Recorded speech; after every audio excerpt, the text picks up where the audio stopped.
berikan kesempatan untuk bicara ke depan anak muda dan anggaplah Kak Yudi itu sebagai role model. Hal apa sih yang mau Kak Yudi sampaikan ke mereka? Apa ya? Yang saya ingin katakan ya kalau ke anak muda ya, saya mengutip dari sahabat Ali ya, radhiyallahu anhu, bahwasanya mengatakan ketahuilah pemuda bahwasanya jangan sampai dua ini tuh nggak ada di dalam diri kita gitu. Jadi mesti ada di dalam diri setiap orang pemuda gitu. Yang pertama itu adalah ilmu dan takwa.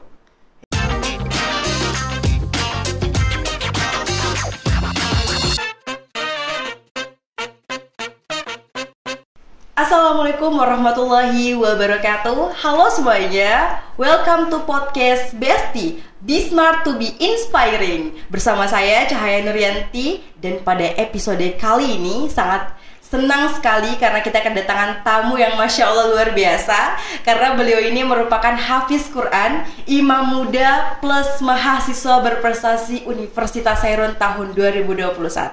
Langsung saja kita sambut Kak Yudi Tahajudin. Assalamualaikum Kak. Waalaikumsalam warahmatullahi wabarakatuh. Gimana nih kabarnya puasanya hari ini? Alhamdulillah, luar biasa. Alhamdulillah ya. Oke, Kak Yudi Tahajudin, pada awalnya tuh kita mau gali-gali dulu nih. Boleh dong Kak Yudi tuh sharing gimana sih perjalanannya, perjalanan panjangnya gitu ya, asalnya dari mana, berangkatnya dari mana, hingga ada di tahap ini tuh gitu, bisa jadi hafiz Quran, imam muda plus mahasiswa berprestasi. Aduh, kalau dibilang hafiz Quran kayak malu sekali ya. Itu Masya Allah tau Kak. Malunya maksud tuh kayak saya kemarin sempet ngafal Quran sih, bukan hafiz Quran gitu. Kalau hafiz Quran tuh udah memang hafal Quran yang betul-betul hafal gitu. Kalau saya tuh sempet menghafal gitu, menghafal. Tapi kalau buat ditanya mungkin atau enggaknya, wallahu a'lam ya. Saya lagi mencoba untuk coba murojaah dan menguatkan hafalan gitu. Jadi kalau orang yang bilang hafiz Quran tuh kayak salah sama lu gitu ya. Sebenarnya sangat tawadu ya, sangat rendah hati. Serius, malu sekali gitu. Karena memang itu sih yang beratnya itu hafalan, penguatan hafalannya atau pemutihan hafalannya itu. Kalau ditanya perjalanan sampai nyampe sini, saya juga wallahu alam ya. Tahu Ternate aja kayak sesuatu yang maksud tuh kayak di luar nalar gitu. Sebelumnya dari nggak ada bayangan gitu di Ternate tuh kayak gimana. Ternate bentuknya pun saya belum pernah tahu gitu. Searching tentang Ternate pun saya belum pernah gitu. Oke. Nah, pas waktu searching tentang Ternate dan Universitas Sairun tuh pas waktu mau SBMPTN itu, baru tuh tahu bahwa Ternate tuh kayak gini, dan ada Unhair, ada kedokteran juga gitu. Kebetulan kan saya di Fakultas Kedokteran gitu. Saya kuliah di pendidikan dokter. Nah, kalau ditanya perjalanan dari awal sampai akhir sampai dapat sini itu panjang ya. Kalau dari dari SMA berarti ya, kalau boleh. perjalanan itu ya. Kalau habis SMA sih. Habis SMA saya tuh kayak nggak langsung kuliah. Oke. Nggak langsung kuliah karena kayak gimana ya, kalau menurut saya tuh kayak langsung kuliah, dilema sih kemarin tuh. Saya langsung kuliah atau nggak langsung kuliah gitu. Kalau dia langsung kuliah kayak saya berpikir kayak saya belum ada basic gitu untuk jaga keimanan saya ataupun kayak pengetahuan keilmuan keagamaan saya tuh kayak masih kurang. Terus kalau saya mau ke umum kayak terlalu, saya belum siap gitu. Nah, saya tuh kayak coba menggali gimana ya caranya gitu supaya saya di SMA tuh kayak gini gitu. Apalagi nanti di luar SMA yang kita memang betul-betul udah free gitu, nggak ada orang tua dan lain sebagainya gitu. Iya, betul. Nah, saya kayak berpikir saya di SMA aja kayak gini gitu, apalagi nanti kalau di luar SMA gitu gimana ya gitu. Nah, suatu saya tuh kayak dapat metode ataupun kayak teknik tuh kayak kayaknya saya kayak ada yang membentengi, harus ada yang membentengi ketika saya nanti pas waktu hidup bebas di luar sana gitu. Nah, coba gimana ya, saya tuh kayak berpikir apa ya gitu. Nah, alhamdulillah gitu kayak yaudahlah coba saya masuk pondok gitu. Masuk pondok, kemarin saya pondok di Binaul Ummah Depok. Pondok Quran memang itu khusus. Saya pondok sekitar 1 tahun lebih, 1,5 tahun lah. Itu khusus untuk program hafalan Quran. Ada pelajaran-pelajaran yang lain tapi memang khusus dia tuh untuk menitik beratkan gitu ya? Hafalan Qurannya saja gitu. Nah, itu tujuannya tuh kayak ya udah kayak saya tuh pengen nanti tuh ketika saya di luar tuh ada yang membentengi gitu Al-Quran itu gitu. Ada tamengnya. Ada tameng gitu. Itu sih sampai habis itu 1,5 tahun lanjut saya ambil bimbel ambil bimbel, beberapa kali coba bayangin 2 tahun lah, setahun lebih ya, setahun setengah berarti, nggak pernah buka buku, nggak pernah buka yang lain gitu, mau coba-coba ngikut SBMPTN gitu, kan orang gimana kayak 2 bulan 3 bulan pun jangan gitu, kita aja nih udah belajar, baru biasanya udah pasti lupa lagi gitu, betul. Apalagi ini 1 tahun setengah gitu, hampir mau 2 tahun lah, itu ditinggalin memang gitu, nggak pernah buka buku, nggak pernah belajar lagi gitu, kayak fisika, program tahfidnya itu gitu. Nah tapi karena keyakinan sih, modal yakin dan modal nekat, Allah mudahkan jalannya gitu. Nah akhirnya ikut bimbel dulu, habis itu coba-coba tes, habis tes kayak tryout tuh nggak pernah berhasil gitu. Saya memang dari awal pengen kedokteran di awal memang ikut tryout tuh semuanya kedokteran. Yang pertama kedokteran, beberapa kali tryout nggak pernah ada yang lulus, gagal kayak kayaknya ini memang bukan basic saya di kedokteran gitu, kayaknya mustahil juga sih masuk kedokteran gitu. Tapi saya nggak putus asa terus lah, coba lagi sambil memperbaiki kan. Akhirnya ketemu teman gitu, Yud, sebenarnya kamu tuh pilih apa sih, pilih univnya atau pilih kedokteran jurusannya atau yang lainnya gitu. Kalau pilih univ katanya memang banyak di luar sana tuh yang besar univnya dan lain sebagainya, itu agak repot juga, saingannya banyak gitu. Coba kamu cari peluang katanya, yang kedokterannya itu masih baru gitu, dan bisa kamu coba peluangnya lah gitu katanya. Coba katanya Ternate, Unhair. Saya Unhair kayak baru denger gitu, oh kayaknya ini peluang nih, soalnya saya baru dengar juga gitu, Unhair kedokteran itu baru juga Yud katanya. Udah cobalah gitu. Akhirnya dicoba, dan qadarulahnya ya, Allah mempermudahnya itu kayak itu kan saya cuma bimbel tuh ambil yang beberapa bulan saja gitu, mendekati SBM tuh. Nah itu kan masih belum siap gitu. Nah akhirnya Allah takdirkan ada corona, akhirnya yang diundur beberapa bulan ternyata corona masih melonjak lagi, diundur lagi, dan akhirnya apa coba? Yang lebih kerennya itu nggak ada yang pelajaran kimia, fisika tuh nggak ada, semua dihapuskan, yang diganti cuma TPS aja tuh. Itu cuma TPS yang betul-betul itu penalaran kita gitu, nggak ada yang pelajaran umum kimia fisika nggak ada gitu. Itu kayak betul-betul dibantu, kayak kamu tuh memang boleh di kedokteran gitu. Itu udah betul-betul disetting sedemikian rupa sih sama Allah tuh gitu. Skenarionya udah Allah buat gitu ya. Itu saya kayak takjilnya di situ, ya Allah, ini betul-betul Allah tuh yang maha merencanakan tuh di situ gitu, sampai betul-betul kayak coba tadi ada corona, diundur beberapa bulan, dan tidak hanya itu, dia tidak ditiadakan kayak pelajaran TPN gitu, kayak fisika, kimia dan lain sebagainya. Itu suatu yang sangat luar biasa gitu. Dan hingga akhirnya alhamdulillah Allah takdirkan saya pilihan pertama langsung ke Unhair, karena memang saya kayak berharap ini kan 2 tahun. Harapannya di sini gitu ya. Besar harapan di sini, karena memang kan 2 tahun tuh nggak bisa ikut SBM lagi gitu. Ini besar harapan dan melihat peluang masih baru nih. Peminatnya nggak terlalu sampai ribuan lah gitu kan, meskipun ada ratusan tapi nggak sampai ribuan kayak di univ di luar sana gitu. Cobalah, mudah-mudahan gitu, menitik beratkan langsung di pilihan pertama Unhair. Alhamdulillah pas waktu pengumuman bisa lolos gitu. Nah sampai sekarang lah gitu, coba kehidupan di kampus, saya coba organisasi dan sebagainya gitu. Tapi sebelumnya sudah mencoba daftar ke perguruan tinggi yang lain gitu juga Kak? Kalau itu sebetulnya SMA pernah. Pas waktu habis SMA, saya dicoba SNPTN? SBM. Oh, okay. SBM disuruh masuk, tapi itu kayak cuma sekedar disuruh aja. Kayak kakak tuh bilang kayak, coba aja gitu, supaya nanti pas waktu kamu suatu saat pengen kuliah, ada gambaran buat masuk SBM tuh kayak gimana gitu. Nah, dan memang betul itu kayak nggak ada persiapan, saya nggak bimbel dan nggak ada belajar sama sekali. Beli bukunya itu pas waktu orang lain udah pada, pas beli buku ya, ada buku SBM yang buat tahun depan, tapi sekarang, oh kamu katanya kenapa baru beli sekarang gitu, cuma berapa bulan lagi, itu 1 bulan kalau nggak salah. Ya itu karena memang nggak ada niatan untuk kuliah dulu sebetulnya, tapi qadarullah gitu ya. Diminta kakak tuh kayak coba dulu untuk SBMPTN, supaya nanti pas waktu kamu ada suatu saat pengen nyoba SBMPTN ada gambaran, dan betul gitu.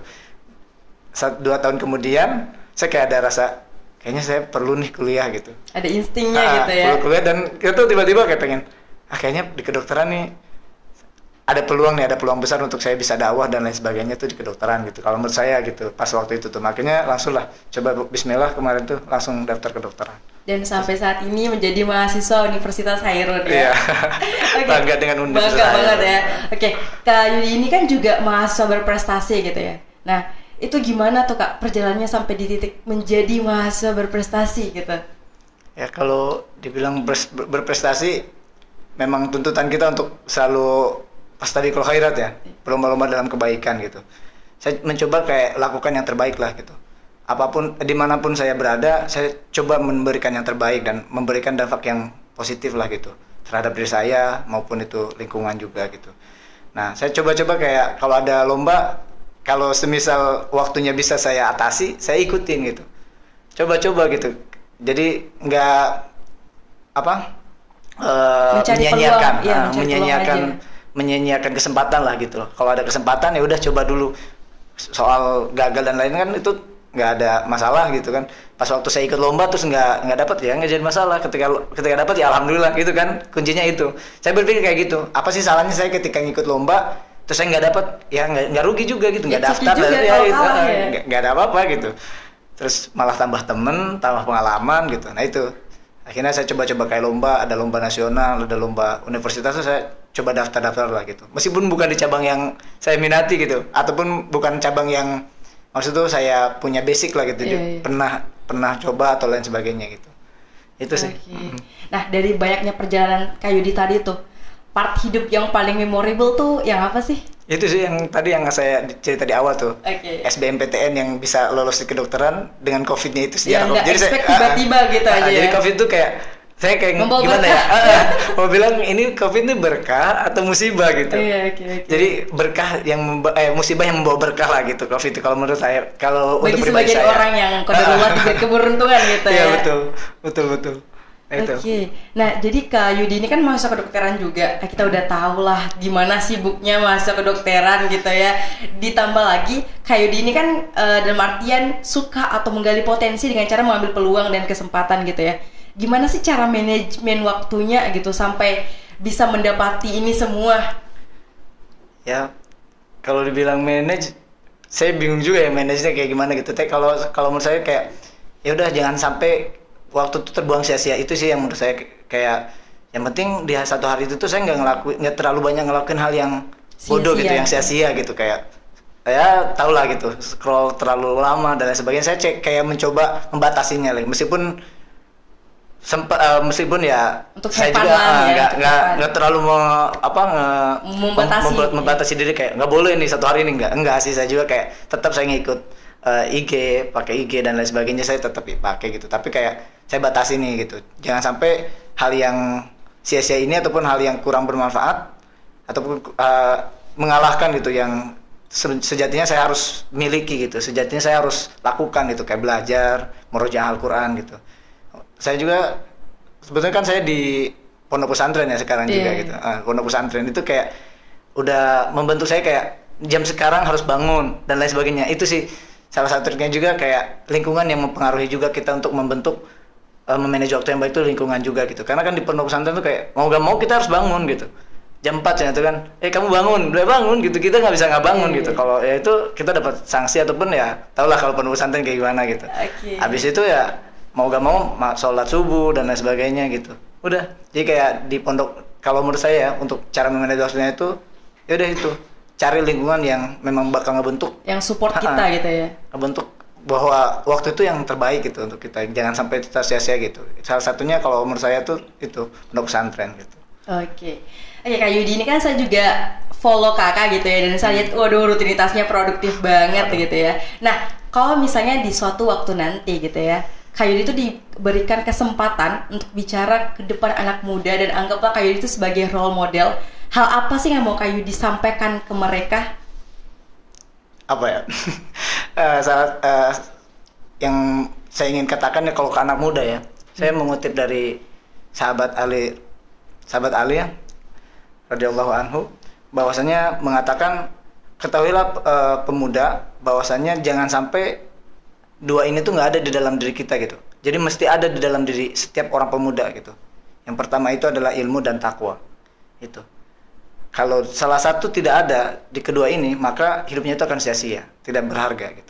Nah itu, jadi anak muda itu dia erat kaitannya dengan dua hal ini gitu, ilmu dan juga ketakwaan gitu. Kalau ilmu tanpa takwa ya sia-sia gitu. Kalaupun dia takwa tanpa ilmu ya sia-sia juga gitu, karena kan ilmu bernilai 1 gitu, ibadah tuh nol-nolnya gitu. Kalau tanpa ada 1, ibadah yang lain tuh nggak ada artinya gitu, nol semua gitu. Nah begitu pula dengan takwa juga gitu. Kalau kita meskipun kita berilmu tapi nggak bertakwa, ya banyaklah kejadian sekarang gitu ya, ada korupsi dan lain sebagainya itu karena itu gitu. Makanya sahabat Ali itu menyebutkan bahwa itu jangan terlepas dari dua hal ini, ilmu dan juga takwa. Jadi anak muda dengan dua hal itu. Saya kayak gitu sih. Wah, Masya Allah. Nah, Kak Yudi ini kan hafiz Quran ya, insya Allah gitu ya. Semoga dimudahkan. Ya. Nah, surah atau ayat favorit apa sih Kak yang menjadi mood booster gitu ya bagi Kak Yudi? Boleh dong dibacakan untuk para pendengar podcast Besti ini, disilahkan. Kalau surat Ali Imran sih kalau menurut saya, tentang yang bahwa kita ini orang-orang yang suka beristighfar di sepertiga malam dan lain sebagainya gitu. Itu yang favorit saya sih sebetulnya ayat foto di boleh dibacakan. Iya. Beberapa ayat aja ya? Boleh. Atau satu surat? Oh boleh banget. Gak habis nanti podcastnya ya. Okay. Beberapa ayat aja Kak yang memang menjadi mood booster gitu bagi Kak Yudi. A'udzu billahi minasy syaithanir rajim. Bismillahirrahmanirrahim. Alladzina yaquluna rabbana innana amanna faghfir lana dhunubana wa qina adzabannar. الصابرين والصادقين والقانتين والمنفقين والمستغفرين بالأسحار شهد الله أنه لا إله إلا هو والملائكة وأولو العلم قائما بالقسط لا إله إلا هو العزيز الحكيم صدق الله العظيم. Masya Allah. Oke. Terima kasih banyak Kak Yudi Tahajudin sudah menyempatkan waktu untuk datang ke podcast Besti ini dan juga memberikan hal inspiratif lah bagi orang bahwa apapun kesulitan di depan mata, intinya kita berusaha, insya Allah pasti Allah akan berikan kemudahan dan jalan gitu ya Kak ya. Nah terakhir nih mungkin pesan teman-teman yang juga mungkin sama dengan Kak Yudi, seorang hafiz yang mungkin berusaha untuk menghafalkan Al-Quran, juga menjadi mahasiswa dan di tengah macam aktivitasnya, pesannya untuk mereka mungkin ucapan semangat gitu Kak sebagai penutup. Ya. Setiap kita ini diberikan pilihan, dan ketika kita memilih, ada quotes yang menyebutkan bahwa ketika kita ada kemauan, di situ ada jalan. Jadi selama kita ada kemauan, insya Allah berikan jalan kemudahan, jalan ya 1000 jalan untuk menuju Roma ya. 1000 jalan kan atau apa itu dibilang? Banyak jalan untuk menuju Roma. Ya, pokoknya itulah. Intinya ketika kita ada kemauan, di situ pasti ada jalan. Jadi yang pertama kemauan aja dulu gitu. Entah itu dia gagal dan lain sebagainya, itu urusan belakangan gitu. Kita pasrahkan kepada Allah, yang tugas kita tuh untuk memaksimalkan usaha kita dan doanya. Itu sih. Oke, siap, sangat motivated banget gitu. Amin, ya. Oke, terima kasih kembali lagi Kak Yudi sudah menyempatkan waktunya. Semoga kedepannya Allah mudahkan. Amin. Gitu ya segala urusannya. Oke, mungkin itu saja Sobat Besti semuanya. Terus saksikan episode selanjutnya di podcast Besti, Be Smart to be Inspiring, hanya di channel Malut Post TV. Saya Cahaya Nuryanti, pamit undur diri. Wassalamualaikum warahmatullahi wabarakatuh.